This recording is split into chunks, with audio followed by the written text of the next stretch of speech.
Hello everyone, welcome to my channel. जो बातें हम दूसरों के लिए कहते हैं उन्हीं बातों पर अमल करना खुद के जीवन में बहुत मुश्किल हो जाता है। उस पर आज का युग, ऐसा युग जब इंसान खुद के किए गए वादों पर, खुद की कही गई बातों पर अटल नहीं रह पाता है। क्या आज का इंसान कल की अवतार की तरह प्रैक्टिकल और बैलेंस्ड रह सकता है? क्या ये संभव हो सकता है आज के युग में? आज इसी टॉपिक को मैंने चूज़ किया अपने वीडियो के लिए।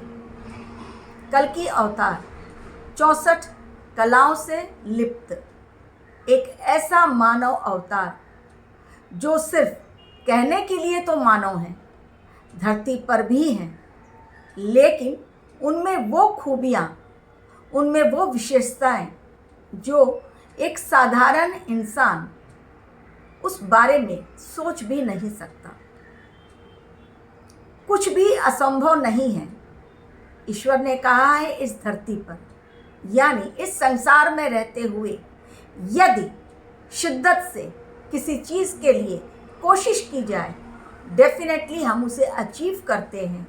लेकिन उस अचीवमेंट के लिए जो रास्ता हमें डिवाइन द्वारा दिखलाया जाता है, उस पर चल पाना एक साधारण इंसान के लिए बहुत ही कष्टदायक होता है और बहुत ही चुनौतियों भरा होता है, जिस पर चलते चलते वो इंसान या तो थक कर हार मान लेता है या तो अपना रास्ता ही बदल देता है।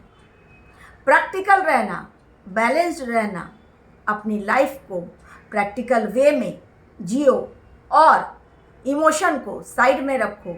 सेंसिटिव मत बनो या सेंटिमेंटल और इमोशनल नहीं बनना है। ये सारी बातें कहनी जितनी आसान है, उतना ही मुश्किल इन बातों पर कायम रहना है। कल की अवतार विष्णु भगवान के वो आखिरी अवतार जिनकी लाइफ बहुत ही कठिनाइयों से भरी हुई, लेकिन उतना ही स्ट्रॉन्ग अवतार आज तक विष्णु भगवान के जितने भी अवतार हुए हैं उनमें सबसे अधिक उत्तम अवतार यदि कोई होगा वो होंगे कल के अवतार। और इसीलिए उन्हें चुना गया कलयुग में आने के लिए, क्योंकि कलयुग का युग वो युग है जहाँ पर इंसान न सही ढंग से सोच पाता है, न सही ढंग से बोल पाता है, न सही ढंग से कर्म कर पाता है। यानी उसके मन में कुछ और चलता है, सोच उसकी किसी और दिशा में जाती है, बोलता वो कुछ और है, और अंत में जाके उसका कार्य जो होता है वो कुछ अलग ही हो जाता है। यानी मन, वाणी और कर्म में एक जैसा सामंजस्य होता ही नहीं है। कलयुग में ऐसी परिस्थितियां अचानक से इंसान के जीवन में आती हैं जब वो अपनी लाइफ, जो कि एक बहुत ही बैलेंस्ड कंडीशन में थी, अचानक से इम्बैलेंस्ड होने लगती है।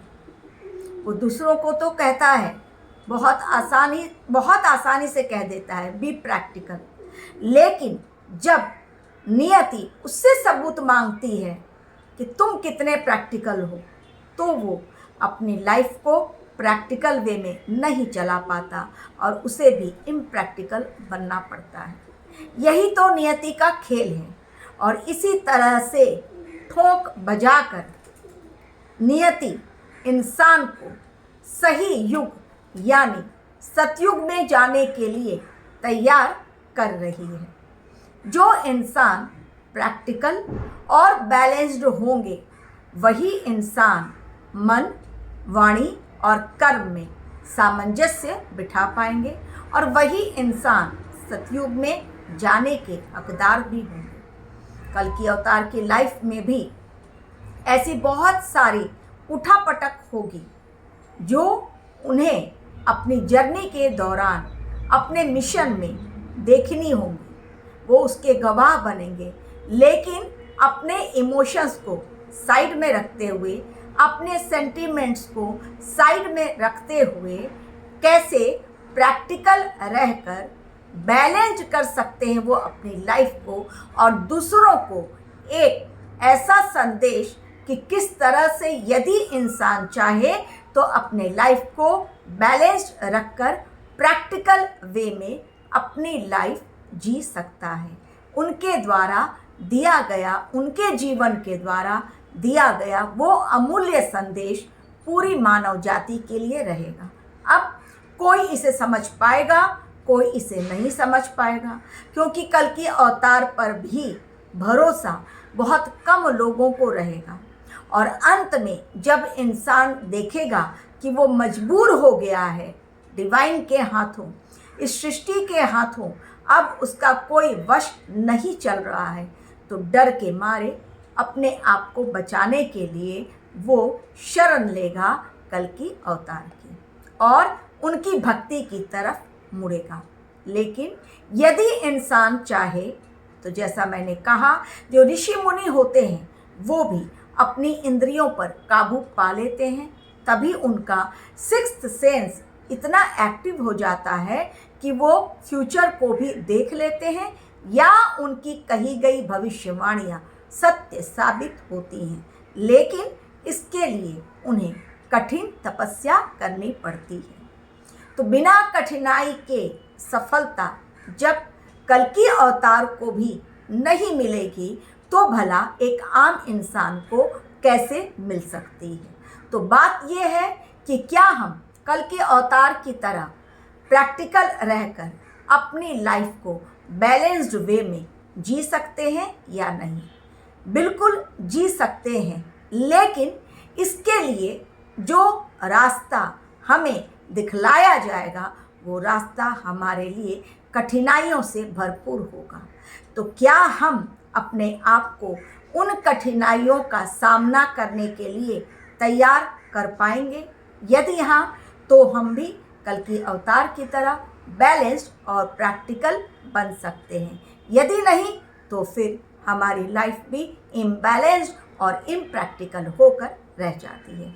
क्योंकि जो डिवाइन अवतार होते, ईश्वरीय अवतार होते हैं, उन्हें दुनिया के सामने एक ऐसा एग्जाम्पल सेट करना होता है जिसमें वो अपने कार्यों के द्वारा लोगों को ये दिखलाते हैं कि यदि कहीं हम इम्बैलेंस्ड हुए तो जिस कलयुग में लोगों के कर्मों का हिसाब किताब करने के लिए जो ईश्वरीय अवतार आए हैं, यदि वो खुद ही इम्बैलेंस्ड या इम्प्रैक्टिकल हुए तो कैसे लोगों के कर्मों का फैसला सही ढंग से कर पाएंगे। इसलिए कल की अवतार को वो बैलेंस्ड कैसे रहें या प्रैक्टिकल रहकर अपने इमोशन और सेंटिमेंट को साइड में रहकर प्रैक्टिकल वे में राइट डिसीजन कैसे लें, इसकी तैयारी करके ही उन्हें धरती पर भेजा गया। और अब भी उनके साथ शिव आदि शक्ति और उनके गुरु का आशीर्वाद साथ ही चल रहा है। तो साधारण इंसान भी बहुत ऊंचाइयों तक जा सकता है, उसके पास भी असीम ताकत होती है, बहुत अच्छी श्रेष्ठ बुद्धि उसे भी मिलती है, लेकिन उसका उपयोग वो किस प्रकार करता है ये उस पर निर्भर करता है। Thank you very much for watching my video.